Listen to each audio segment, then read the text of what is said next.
Ce que l'on a pris le sens interdit de l'histoire, c'est un terme que j'ai utilisé dès le départ, il y a peu de chances qu'on se retrouve dans une autoroute politique.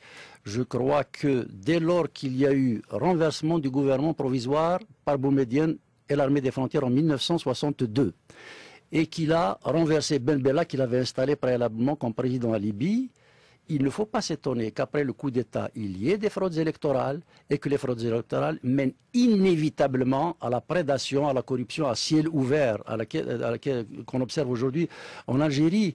Lorsque vous assassinez le signataire des accords d'Évian à Francfort, lorsque vous étranglez en pleine guerre de libération à Ben Ali, qui était le père fondateur, l'architecte de la révolution algérienne, lorsque vous exécutez des gens à Madrid, je pense à Mohamed Khider qui était un des piliers de la révolution algérienne, il ne faut pas s'étonner que par la suite, tout dérape lorsque l'on confisque l'histoire et qu'on la falsifie. On l'a confisquée et falsifiée. Et qu'on en fait un fonds de commerce politique. Il y a un moment où les gens, découvrant la supercherie, font que le pays se trouve menacé en tant qu'État, nation et société. Ça, c'est le constat, mais comment on sort de là?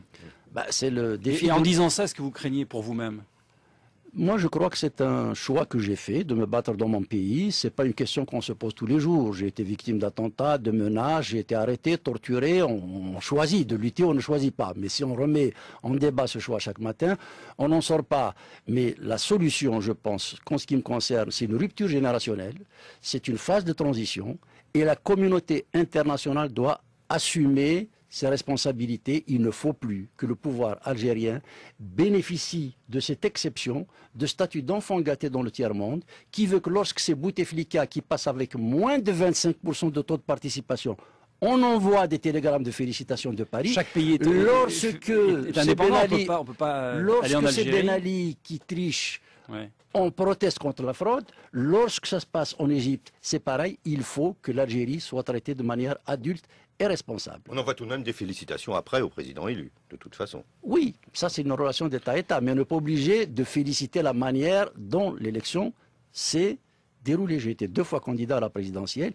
Il faut que la communauté internationale exige que la transparence prévale. Ce n'est pas une question d'immixtion. Le Maroc a admis une surveillance internationale massive et qualifiée. On a vu la même chose au Pakistan, on a vu la même chose au Venezuela. Pourquoi, grand Dieu, est-ce que les fraudes électorales doivent sanctionner, doivent priver le citoyen algérien de son droit élémentaire? Lorsqu'on a volé la voix du citoyen, on va voler dans son attraque, on va voler le pétrole et le gaz.